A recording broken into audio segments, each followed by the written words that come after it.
Hi everyone for all day பாதி முடிச்சிட்டோம். அந்த பீப்புள் அண்ட் என்விரான்மெண்ட்டில் இன்றைக்கி நாய்ஸ் பொல்யூஷன் கான்செப்ட் தான் நம்ம பார்க்க போகிறோம். நம்ம ரெகுலேஷன் அண்டு கண்ட்ரோல் ரூல் இந்த நாய்ஸ் பொல்யூஷனுக்கு எப்போ கொண்டு வந்தாங்கன்னா 2000 கொண்டு வந்தாங்க. இங்கே மெயின் என்ன சொல்கிறாங்க அப்படின்னு பார்த்தோன்னா, இண்டஸ்ட்ரியல் ஏரியாவில் எவ்வளோ நாய்ஸ் இருக்கணும் டே அண்ட் நைட்டு, அதே மாதிரி பார்த்தோன்னா கமர்ஷியல் ஏரியாவில் எப்படி இருக்கும், ரெசிடென்ஷியல் ஏரியாவில் எப்படி இருக்கும், அதே மாதிரி சைலண்ட் ஜோனில் எப்படி இருக்குன்னு சொல்லிட்டு சொல்கிறாங்க. ஒன்றும் இல்லை, இண்டஸ்ட்ரியல் ஏரியாவில் வந்து டே டைமில் வந்து 75%, நைட்டில் வந்து 70 இருக்குது அப்படின்றாங்க. கமர்ஷியலில் வந்து 65, நைட் டைமில் 55 இருக்குது அப்படின்றாங்க. இண்டஸ்ட்ரியல் ஏரியாவில் வந்து டே டைம் 55, நைட் டைமில் 45, சைலண்ட் ஜோனில் வந்து 50 இருக்குது டே டைமில், நைட் டைமில் 40 இருக்குது அப்படின்னு சொல்லிட்டு அவங்களோட கண்ட்ரோல் ப்ரொடக்ஷனில் சொல்லியிருக்காங்க. அதுக்கடுத்து பார்த்தோம் அப்படின்னு பார்த்தோன்னா, day time noise standard prescribed for residential area in India எவ்வளோன்னு சொல்லியிருக்காங்க அப்படின்னு சொல்லி பார்த்தோன்னா, எவ்வளோ டிசிபிள் இருக்கணும் அப்படின்னு சொல்லியிருக்காங்க. 75, 65, 55, 50 ரெசிடென்ஷியல் ஏரியாவில் எவ்வளோ இருக்குன்னு சொல்லிட்டு சொல்கிறாங்க. அதுக்கடுத்து பார்த்தோன்னா எவ்வளோ டிசிபிள்ஸ் இருக்கணும், அதே மாதிரி ப்ரைமரி பொல்யூட்டன்ஸ் எவ்வளோ இருக்கும் அப்படின்னு சொல்லி பார்த்தோம் அப்படின்னு பார்த்தோன்னா, ப்ரைமரி பொல்யூட்டன்ஸை வந்து ரெசிடென்ஷியல் ரிலேட்ஸ்டு டைரக்ட்லி ஏர் எவ்வளோ இருக்கும் அப்படின்னு பார்த்தோன்னா, example carbon di oxide, nitrous oxide, nitrogen di oxide, carbon monoxide, carbon di oxide இதெல்லாமே இருக்கும் அப்படின்றாங்க. அதுக்கடுத்து பார்த்தோம் அப்படின்னு பார்த்தோன்னா, பர்டிகுலேட் மேட்டர், ஹைட்ரோ கார்பன்ஸு, அதில் மீத்தேன், ப்ரோபேன், எத்திலின், பியூட்டேன் அதெல்லாம் வரும், அமோனியா, குளோரோஃப்ளூரோ கார்பன் இதெல்லாமே ப்ரைமரி பொல்யூட்டன்ஸ் அப்படின்னு சொல்கிறாங்க. இது டைரெக்டாக அஃபெக்ட் பண்ணக்கூடிய ஒரு கான்செப்ட் சொல்கிறாங்க. அதுக்கடுத்து பார்த்தோம் அப்படின்னு சொல்லி பார்த்தோன்னா, which one of the following gas is not responsible for the global warming. இங்கே கொடுத்துருக்காங்க பாருங்கள், CO2 கொடுத்துருக்காங்க, வாட்டர் வேப்பர் கொடுத்துருக்காங்க, O3 கொடுத்துருக்காங்க, SO2 கொடுத்துருக்காங்க. இது எது வந்து ரெஸ்பான்சிபிள் கிடையாது குளோபல் வார்மிங்க்கு அப்படின்னு சொல்லிட்டு சொல்கிறாங்க. ஓகேங்களா, பாருங்கள்.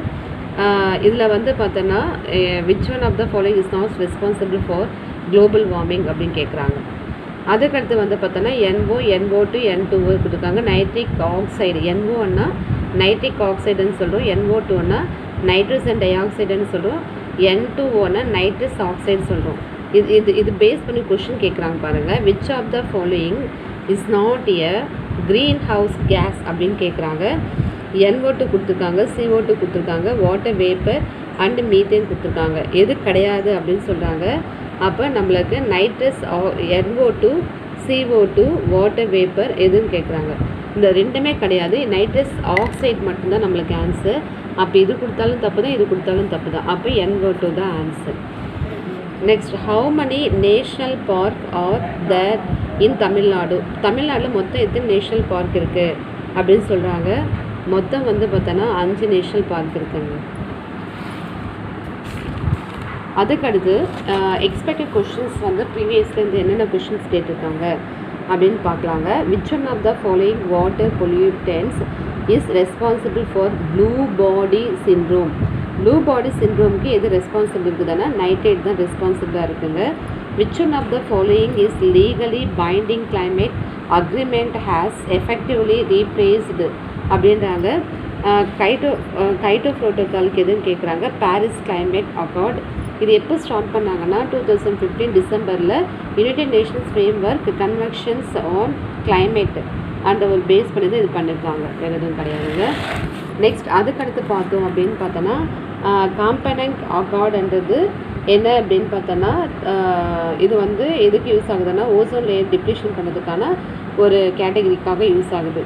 இது எப்போ அடாப்ட் பண்ணாங்கன்னா, 1987 வந்து மெயினாக வந்து இம்ப்ளிமெண்ட் பண்ணாங்க. நடைமுறைப்படுத்துறது 1989 பண்ணியிருந்தாங்க. வியன்னாவில் வந்து 1985 பண்ணாங்க. இது வந்து மெயினாக வந்து என்ன கண்டுபிடிச்சிருக்காங்கன்னா, 96 ஓசோன் டிப்ளீஷன் சப்ஸ்டன்ஸை வந்து கன்சப்ஷன் ப்ரொடக்ஷன் பண்ணியிருக்காங்க அப்படின்னு சொல்லிட்டு சொல்கிறாங்க. மெயினாக ஓசோன்ஸ் பற்றி தான் அதில் இது சொல்கிறது தான் வந்து பார்த்தோன்னா மாண்டிலோ ப்ரோட்டோக்கால் அப்படின்னு சொல்கிறாங்க. இது வந்து ப்ரொடக்ஷன் ஆஃப் ஓசோன் லேயர் பற்றி ப்ரொடக்ஷன் பண்ணுறது தான் சொல்கிறாங்க, எதுவும் கிடையாதுங்க. Next, which green house gas has been highest warming potential எதுன்னு பார்த்தோன்னா, கார்பன் டை ஆக்சைடு. நெக்ஸ்ட், அதுக்கடுத்து கொஷின் பார்த்தோம் அப்படின்னு பார்த்தோன்னா, the Taj Mahal is threatened due to the effect of. Taj Mahal எதால் நடந்திருக்குன்னா சல்ஃபர் டை ஆக்சைடு SO2வால் தான் பாதிக்கப்பட்டிருக்கு. நெக்ஸ்ட் வந்து பார்த்தோன்னா சில டேர்ம்ஸ் நம்ம என்விரான்மெண்ட்டில் வரக்கூடிய ஒரு biorestoration, bioaugmentation, bioremediation, biomagnification and biology. இதுதான் வந்து ஒரு இம்பார்ட்டண்ட்டான ஒரு 4 டேர்ம்ஸ் அங்கே. அதுக்கு என்ன மீனிங்கு அப்படின்னு சொல்லிட்டு நம்ம பார்க்கலாம். பயோ ரெஸ்டாரேஷன் அப்படின்னு என்ன அப்படின்னு பார்த்தோன்னா இது ஒரு டெக்னிக்குங்க. இது எதுக்கு யூஸ் ஆகுது அப்படின்னு சொல்லி பார்த்தோன்னா எக்கோசிஸ்டம்ஸில் நடக்கக்கூடிய அந்த விஷயங்கள் வந்து ஸ்டோர் பண்ணி சொல்கிறது தான் வந்து பயோ ரெஸ்டாரேஷன் அப்படின்னு சொல்கிறோம். பயோ ஆகுமெண்டேஷன் என்ன அப்படின்னு சொல்லி பார்த்தோன்னா இது ஆடிங் ஸ்பெசிஃபிக் மைக்ரோ ஆர்கானிசம் பற்றி எக்ஸ்ப்ளனேஷன் பண்ணுறது பயோ ஆர்குமெண்டேஷன் சொல்கிறோம். பயோ ரெமிடியேஷன் அப்படின்னு பார்த்தோன்னா இது லிவிங் ஆர்கானிசமில் வந்து எப்படியெல்லாம் வந்து நியூட்ரலைஸ் பண்ணுது பொல்யூஷன்ஸ் அது ஹியூமன் பீயிங்ஸால் எப்படியெல்லாம் நடக்குது லிவிங் பீயிங்ஸால் அப்படின்னு சொல்கிறது தான் இது பயோ மேக்னிஃபிகேஷன் அல்லது பயோ ஆம்பிளிஃபிகேஷன் அப்படின்னு சொல்கிறோம். இது வந்து பார்த்தோன்னா இதுக்கு இன்னொரு நேம் பயோ அக்யூமுலேஷன் சொல்கிறோம். இது மெயினாக எதால் நடக்கக்கூடியதுன்னா கெமிக்கல்ஸால் நடக்கக்கூடியது, மெர்க்யூரி அண்ட் DDT அப்படின்னு சொல்கிறாங்க. Next biological method for clean up the contaminated soil and ground water அப்படின்னா பயோ ரெமிடேஷன் அப்படின்னு சொல்கிறாங்க. Biodiversity act of India was adopted by parliament இந்த இயர் 2002 தான் அடாப்ட் பண்ணாங்க. Bye, thank you for all. நாளைக்கு இன்னொரு பேப்பர் 1க்கான ஒரு நியூ டாபிக் நம்ம பார்க்கலாம். எனக்கு தெரிஞ்சு பீப்புள் அண்ட் என்விரான்மெண்ட்டில் வந்து நீங்கள் உட்காந்து இம்பார்ட்டண்ட் மட்டும் பார்த்தா போதும், ஃபுல்லாக படிக்கணுன்ட்டு அவசியம் கிடையாது. நீங்கள் எதில் மெயினாக ஃபோக்கஸ் பண்ணுறீங்கன்னா ஐசிடியில் நிறைய ஃபோக்கஸ் பண்ணுங்கள். அப்புறமா அதுக்கடுத்து வந்து பார்த்தோன்னா அந்த டேட்டா இன்டர்பிரிட்டேஷனும் கொஞ்சம் பாருங்கள், அதெல்லாம் கொஞ்சம் யூஸ்ஃபுல்லாக இருக்கும் உங்களுக்கு. Okay, bye, thank you for all.